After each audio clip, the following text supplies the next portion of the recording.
welcome or welcome back if you're new to Stephanie Plans and Reads. Today you can see I have a plethora of planners to talk about because I wanted to talk about something that I have seen going around in certain videos, comments on people's videos, that some viewers seem to think that content creators oftentimes they don't plan, they just put stickers down and they're not planning. So I wanted to talk a little bit about that whilst I talk about the to-do list. So I've got a variety of my planners here to kind of show you how I have done basically the tasks that I have to plan in that week. And they have changed. So I used to be a professor, I lectured in a university, and my tasks were very immense, enormous, my task lists, but they were very time specific. So those lists and those plans for the week differ than the plans I have for this week, the way my life is now. So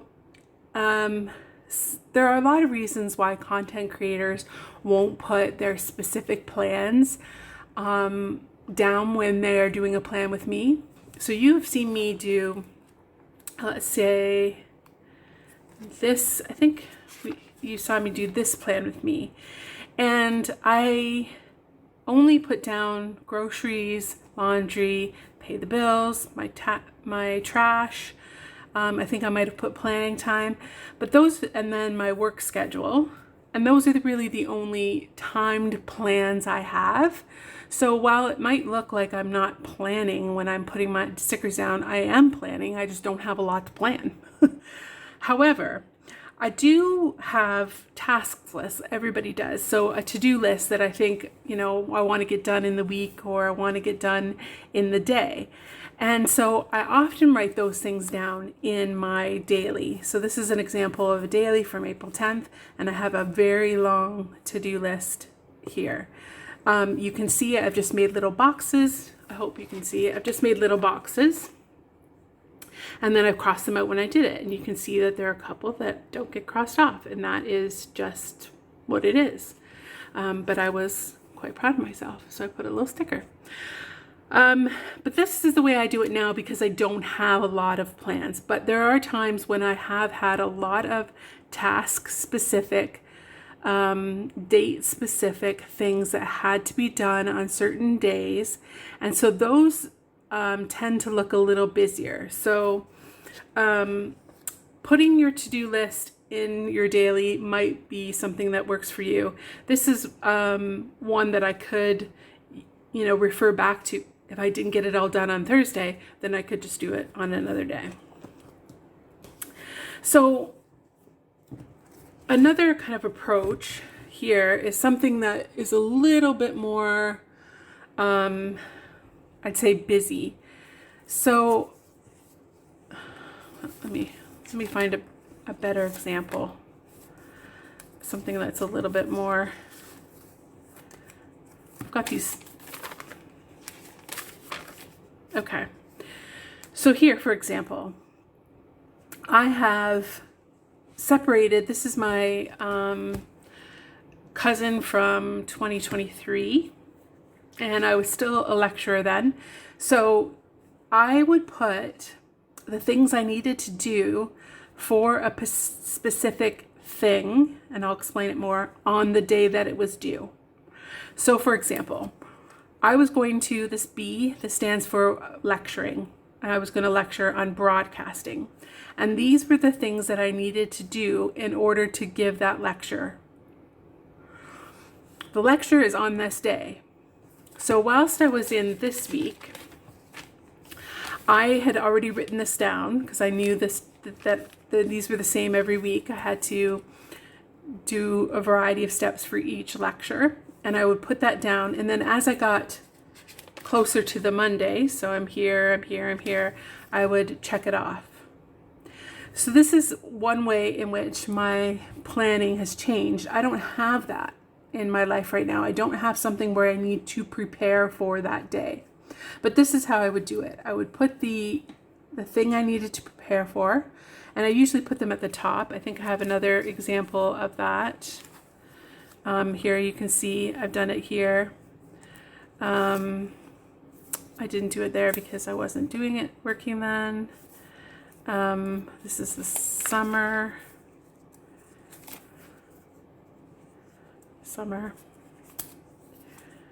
Let's see if I have another one.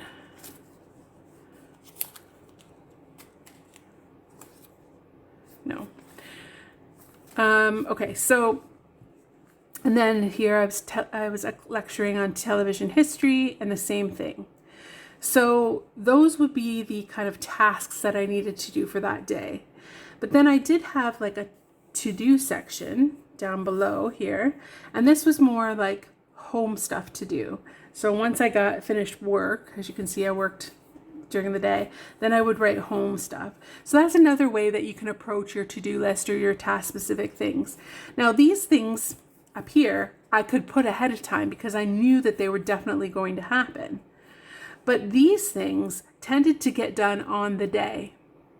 And so that's another reason why you might not see people do their planning in their, plan with me videos, is because for some of us, and certainly for me, I don't like to put down stuff just to have stuff written down. I want to have this space carved out so that I can put things if I need to. So you'll see, like, I have some to-dos here. I have some pickups, things that I need to pick up here, but there's nothing here. So I just worked.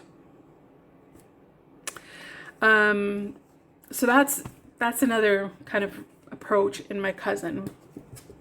Then I have some examples even before that. So before I was a lecturer. So again, I would put these I would put a to-do list. This is a passion planner. And I would put a to-do list on, say, the Sunday. And then I would work at it, through the week. And sometimes, again, things got done, sometimes they didn't. One thing I will say is for me, it's important to put down everything that I need to do in that day. So if you see here, I have call mom, bath, hair, nails. Now, some people won't need to put bath and hair on their to-do list or their events for that day.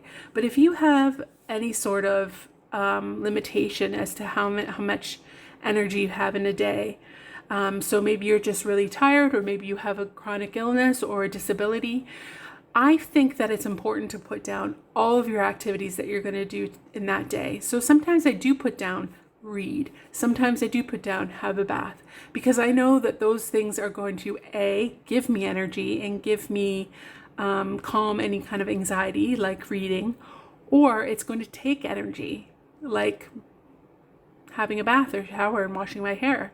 Those things take energy from somebody who has chronic illness.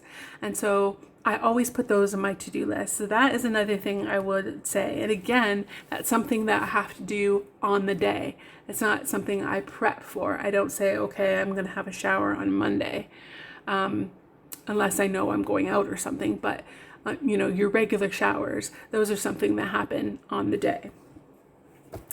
This is another example. It's from I really did love this planner. And every time I get it out, I kind of have a little bit of a, like FOMO almost, but this is the Erin Condren. It is the focused teacher planner. And what I did here was use Planner Cake Kit to just make it vertical, because what I had the days going this way and I wanted them to go this way. And so I just sorted that out. But here you can see a similar situation where I've written down all my classes. Classes went at the top. And so for Plan With Me, I would have done the stickers, done that this was Halloween, and done any of my appointments. They would have been up here. And then this stuff, Some of it would have been here, because here you can see again the prep for the lectures that I needed to do. But again, this middle part here was all what I was doing in that day. So any kind of meetings and things like that, I would add as it went. And if you are in certain jobs, meetings come up. Sometimes they're not booked way ahead of time. So when you're doing a plan with me, that you can put them in there. So a lot of my plan with me's, like I say, end up looking a little bare until the week has gone by. But this approach to writing your to-do list, having the event and all the little steps that you need for the event on the day that it happens, works if you have a made planner, and you can go from one week to the next. But as you can see, I have all of the little, tasks that I have to do on the day that I have to do that. So that's another approach. I know sometimes we make to-do lists ahead of the event, but I always find that I need to know on the day that I have done those things. So yeah, I check them off ahead of time, and then when I get to the day, I know that thing is done, and all the steps involved in having to do it are done. I also divided my to-do list into things to watch, to call, and this week. So this week, just a variety of different things that I needed to do. Anybody I needed to call would go here. And then because I taught television and film, I had to kind of list the things that I needed to watch for that week. And that continues. The kind of way I approach things was to call and to watch. So for me now, a lot of my planning is stickers in advance. So you will have seen this, this one especially sticker heavy. But I generally fill things out as the week goes on. So for example, this week is a very functional week for me. It had the more overview here, a must-do list, and then tracking, meal plan, what I was reading, and my content. Again though, all of that gets done on the day. The only things that I know for sure that are happening on the week is groceries, laundry, trash, if we are going, out walking, and payday and bills. The rest of everything has to get done as I go. And for me, that works out well. So we are currently on this day, and we did go get groceries, and we are going to have dinner with my parents, but that didn't come along until this day. So when I was planning this the week prior, I wouldn't have been able to put that on there. So yeah, I just wanted to give some kind of context about, the planning situation, but also talk about the to-do list. I'm currently doing most of my to-dos on the daily pages. So let me find a better example. So here, this is kind of the to-do list for Sunday, and I just write it down, but you can see I have read in there, take pictures, cut Zeus's nails, edit and film, and then, I just journal underneath it. Similar here, a shower, hair, read. So putting things that I know that will take any sort of energy, and then everything else. Shower and hair, you can see dusting, sweeping, reading, uploading videos, everything kind of gets on there. And then I might put it on the weekly spread, but I haven't been worrying so much about that. I don't have to divide it like I had in this book in terms of like to watch and to contact and things like that, because there's usually not this many things on here.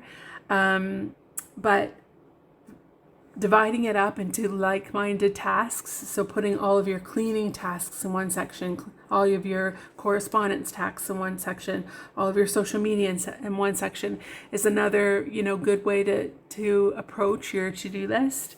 And also think about what kinds of things you can reasonably push onto like the next day, the next weekend, the next week, and to not beat yourself up if you can't get all of your to-dos done. So this week, just to give you an idea, this is the plan for this week, and you can see here that it's very sparse, but there are key things. So my work schedule, laundry, I'm doing extra laundry there, and laundry there, that's pre-planned, a grocery shop, a workout, trash. It's my mom's birthday, I'm picking up her gift there. So these kinds of things are all, you know, I've got soccer, my partner refs soccer, and then I've got my social media down here. So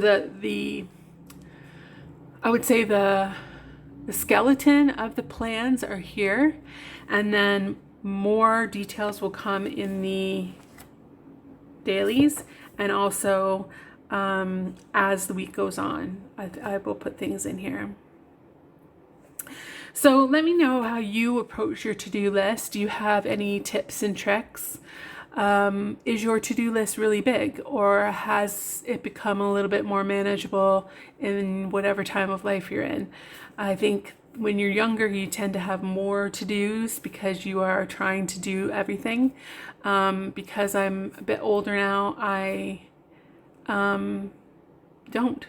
And also, you know, I'm limited in some ability. So yeah, let me know how your to-do list is going, and let me know how you're managing it. Are you able to get the things done that you need to, or are you finding that you're still struggling to put your to-do list into your plans for the week? Thank you so much for watching, and I will see you in my next video. Bye.